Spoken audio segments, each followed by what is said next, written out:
지난 대선 당시에 변호사비 대납 의혹에 휩싸였던 이재명. 검찰이 어제 23일이죠. 이 의혹과 관련이 있다고 거론된 기업, 즉 쌍방울을 압수수색했습니다. 이 쌍방울에서 일단 수상한 자금 흐름이 포착되는데, 여러분, 이재명한테는 걸려있는 게 대장동부터 백현동 너무 많아가지고 한꺼번에 다 취급할 수가 없어요. 그래서 이거는 변호사비 대납 의혹 요건만 가지고 봐도 심지어는 제보자가 의문의 죽음을 맞이하고 심지어는 살인 멸구까지 이야기 나옵니다. 살인 멸구가 뭡니까?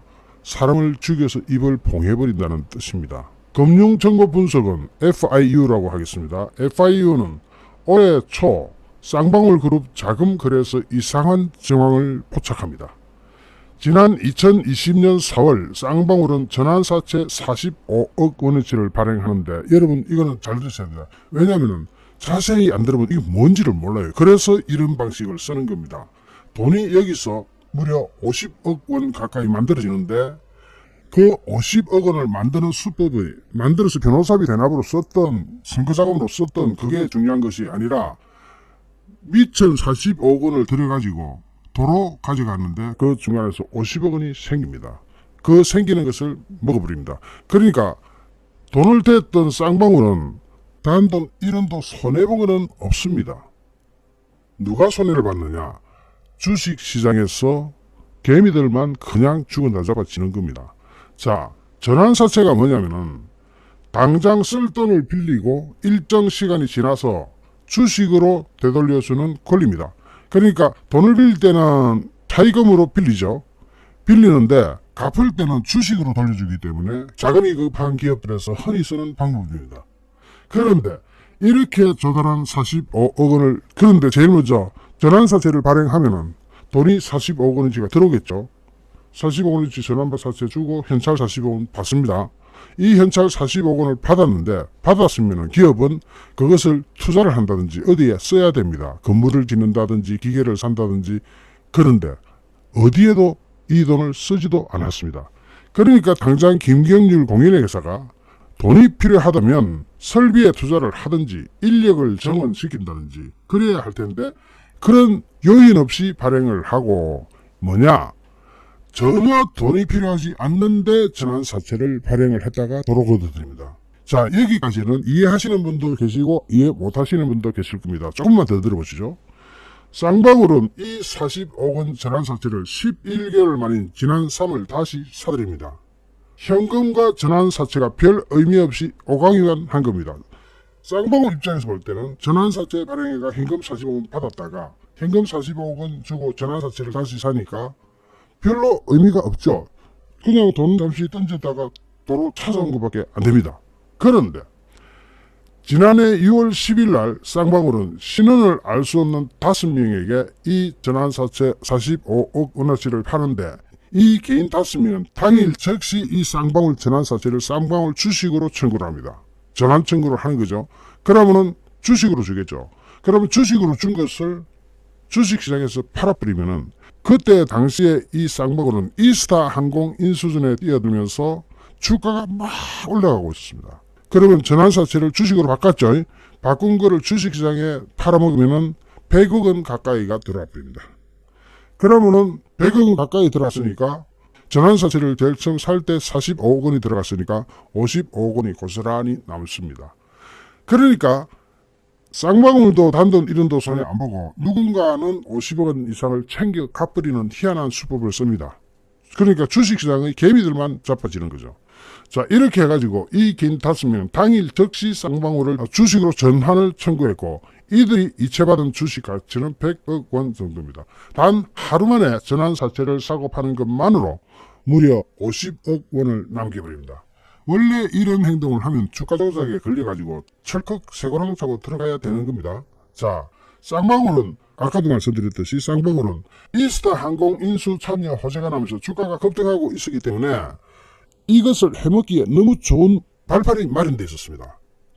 이에 대해서 FIU는 이 자금 흐름이 문제가 있다고 보고 검찰에 넘겼습니다.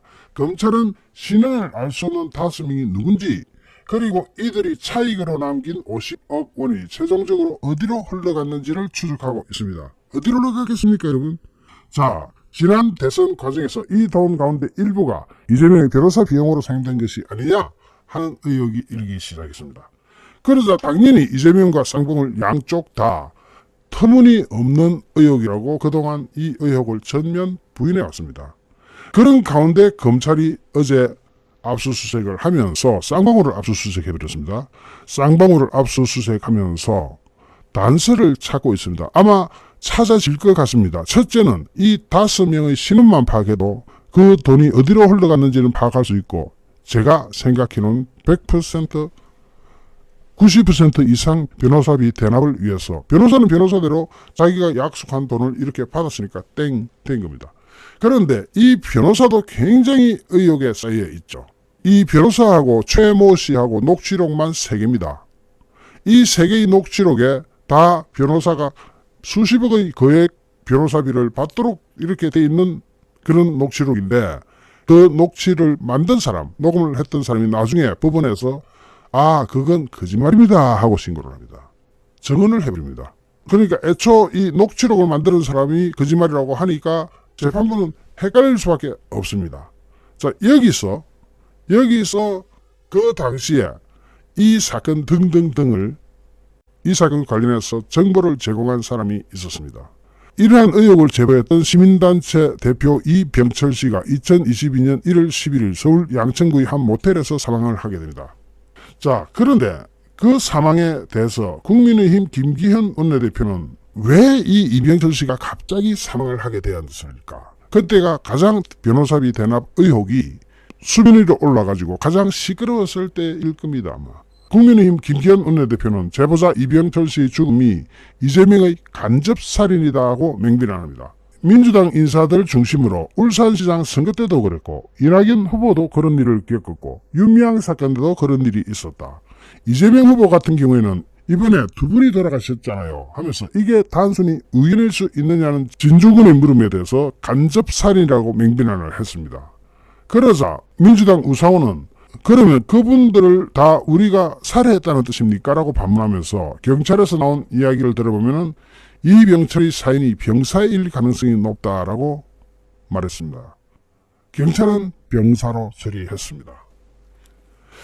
그런데 거기에서 그치지 않고 안철수 당시 대통령 후보는 바로 1월 13일 날 이병철의 사망 소식을 두고 살인 멸구라면서 타살 의혹을 제기해가지고 민주당이 강력 반발했습니다. 안철수는 선대위 회의에서 또 한 분이 유명을 달리했다. 유한기, 김문기 씨에 이어서 벌써 3명째다.